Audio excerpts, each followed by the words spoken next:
प्यारे विद्यार्थियों नमस्कार। स्वागत है एक बार फिर से नए क्लास में आप सभी का।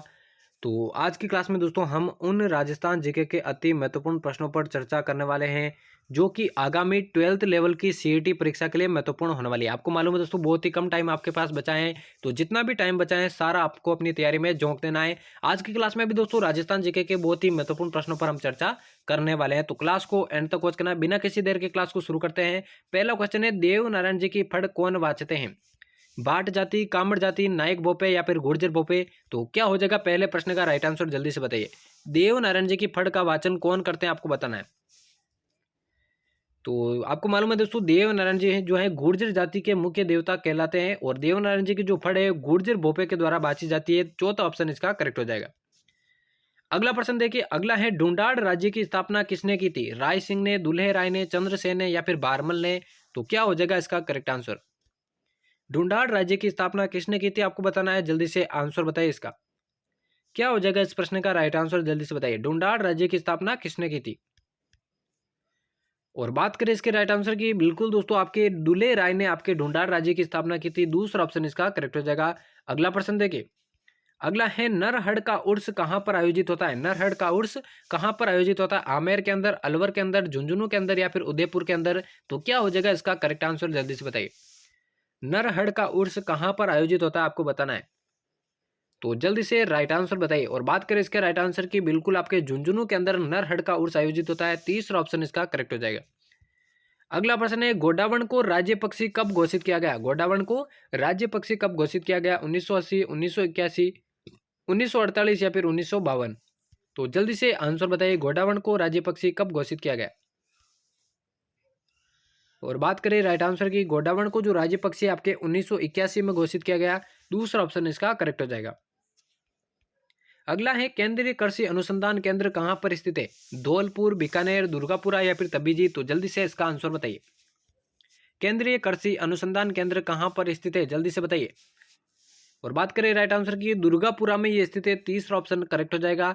अगला प्रश्न देखिए, अगला है दोस्तों, मुख्यमंत्री अपना इस्तीफा किसे देता है? मुख्यमंत्री अपना इस्तीफा किसे देता है? राज्यपाल को, राष्ट्रपति को, मुख्य सचिव को या फिर विधानसभा अध्यक्ष को? तो आंसर बताइए जल्दी से इसका। मुख्यमंत्री अपना इस्तीफा किसे देता है, जल्दी से आंसर बताइए। बहुत ही महत्वपूर्ण प्रश्नों की क्लास होने वाला है। और राइट आंसर की मैं बात करूं, बिल्कुल दोस्तों मुख्यमंत्री जो है राज्यपाल को अपना इस्तीफा देता है। पहला ही ऑप्शन इसका करेक्ट हो जाएगा। अगला है, किस लोक वाद्य को जूर्ज होप के नाम से जाना जाता है या जूर्ज होप भी कहा जाता है? खड़ताल, मोरचंग, रावण हत्था या फिर कमायचा? कौन से लोक वाद्य को जूर्ज होप के नाम से जाना जाता है, जल्दी से बताइए। जल्दी से आंसर बताइए इसका। कौन से लोक वाद्य को जूर्ज होप के नाम से जाना जाता है आपको बताना है। और बात करें इसके राइट आंसर की, जूर्ज होप के नाम से दोस्तों मोरचंग को आपके जाना जाता है। दूसरा ऑप्शन करेक्ट हो जाएगा। चलिए बढ़ते हैं अगले प्रश्न की ओर। अगला है, एक थंबा महल कहां पर स्थित है? एक थंबा महल कहां पर स्थित है? चित्तौड़, सिरोही, डूंगरपुर या फिर जोधपुर? जल्दी से इसका आंसर बताइए। एक थंबा महल कहां पर स्थित है आपको बताना है, जल्दी से राइट आंसर बताइए। और बात करें एक थंबिया महल की, तो डूंगरपुर के अंदर ये स्थित है। तीसरा ऑप्शन इसका करेक्ट हो जाएगा। अगला प्रश्न देखिए, अगला है, सुराणों की हवेली कहां पर स्थित है? सुराणों की हवेली कहां स्थित है? टोंक, जयपुर, अलवर या फिर चूरू? तो क्या हो जाएगा इसका करेक्ट आंसर। सुराणों की हवेली कहां पर स्थित है आपको बताना है। और सुराणों की हवेली की मैं बात करूं, बिल्कुल आपके चूरू के अंदर स्थित है। चौथा ऑप्शन इसका करेक्ट हो जाएगा। अगला देखिए, सबसे लोकप्रिय फड़ किस लोक देवता की मानी जाती है? देवनारायण जी, रामदेव जी, पाबू जी या फिर तेजा जी? सबसे लोकप्रिय फड़ कौन से लोक देवता की मानी जाती है आपको बताना है, जल्दी से आंसर बताइए। और बात करें राइट आंसर की, पाबू जी की जो फड़ है दोस्तों सबसे लोकप्रिय फड़ कहलाती है। तीसरा ऑप्शन इसका करेक्ट हो जाएगा। अगला प्रश्न देखिए, राज्यपाल विधानसभा कब भंग करता है? राज्यपाल जो है विधानसभा कब भंग करता है? केंद्र सरकार के आदेश पर, मुख्यमंत्री की सिफारिश पर, स्वयं अपनी इच्छा से या फिर इनमें से कोई नहीं? तो राज्यपाल जो है विधानसभा को कब भंग करता है? आपको मालूम दोस्तों विधानसभा जो है अस्थायी सदन कहलाता है और इसे वो मुख्यमंत्री की सिफारिश पर दोस्तों भंग कर सकता है। दूसरा ऑप्शन करेक्ट हो जाएगा। अगला प्रश्न देखिए, अगला है, दौलत बाग का निर्माण किस शासक ने करवाया था? दौलत बाग का निर्माण कौन से शासक ने करवाया था? बाबर, अकबर, जहांगीर या फिर शाहजहां?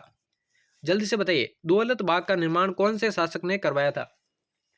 जल्दी से इस प्रश्न का राइट आंसर बताइए, क्या हो जाएगा दौलत बाग का निर्माण। और बात करें राइट आंसर की, बिल्कुल जहांगीर ने दोस्तों आपके दौलत बाग का निर्माण करवाया। तीसरा ऑप्शन करेक्ट हो जाएगा।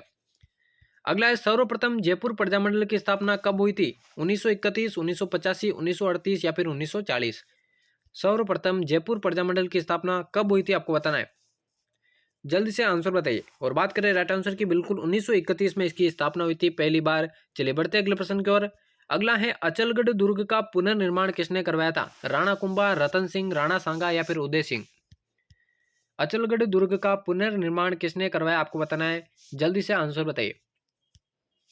तो राणा कुंभा ने दोस्तों अचलगढ़ दुर्ग का पुनर्निर्माण करवाया था, पहला ही ऑप्शन इसका करेक्ट हो जाएगा। अगला प्रश्न देखिए।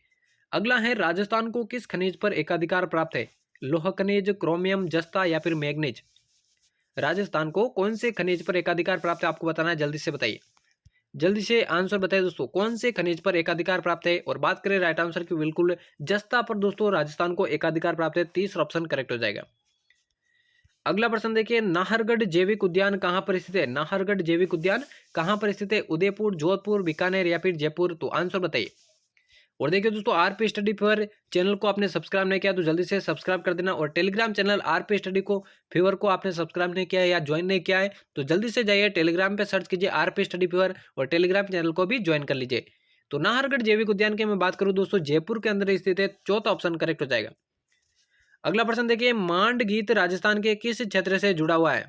मांड गीत राजस्थान के किस क्षेत्र से जुड़ा है? भरतपुर, बीकानेर, जयपुर या फिर गंगानगर? तो क्या हो जाएगा इसका राइट आंसर? मांड गीत कौन से क्षेत्र से जुड़ा हुआ है आपको बताना है। और राइट आंसर की मैं बात करूं, बिल्कुल ये बीकानेर से जुड़ा हुआ है, दूसरा ऑप्शन इसका करेक्ट हो जाएगा। अगला प्रश्न है, मेवाड़ में गुहिल वंश का अंतिम शासक कौन था? मेवाड़ में गुहिल वंश का अंतिम शासक कौन था? रतन सिंह, तेज सिंह, जेत्र सिंह या फिर समर सिंह? जल्दी से आंसर बताइए, इसका क्या हो जाएगा मेवाड़ में गुहिल वंश का अंतिम शासक? तो देखिए दोस्तों, मेवाड़ में गुहिल वंश का जो अंतिम शासक था वो था आपका रतन सिंह। 1303 में दोस्तों गुहिल वंश का की समाप्ति हो गई थी। उसके बाद मेवाड़ में दोस्तों सिसोदिया वंश का राज जो है आरंभ होता था। तो पहला ही ऑप्शन इसका करेक्ट हो जाएगा। अगला प्रश्न देखिए, राजपुताने का कर्ण किसे कहा जाता है? सवाई प्रताप सिंह, राय सिंह, राणा कुंभा या फिर जसवंत सिंह? तो क्या हो जाएगा इसका करेक्ट आंसर? राजपुताने का कर्ण किसे कहा जाता है आपको बताना है, जल्दी से बताइए। जल्दी से इसका आंसर बताइए क्या हो जाएगा। और बात करें राइट आंसर की, राजपुताने का कर्ण आपके राय सिंह को कहा जाता है, दूसरा ऑप्शन इसका करेक्ट हो जाएगा।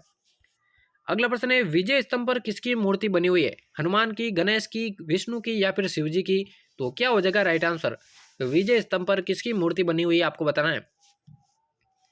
तो बिल्कुल दोस्तों, विष्णु, भगवान विष्णु की मूर्ति जो है विजय स्तंभ पर बनी हुई है, तीसरा ऑप्शन करेक्ट हो जाएगा।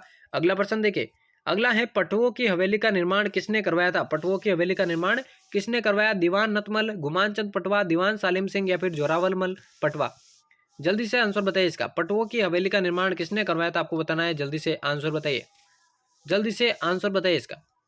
तो पटवों की हवेली का जो निर्माण है बिल्कुल दोस्तों आपके गुमान चंद पटवा ने करवाया था, दूसरा ऑप्शन करेक्ट हो जाएगा। अगला प्रश्न देखिए, अगला है राज्यपाल का पद रिक्त होने पर उसके पद पर कौन कार्य करता है?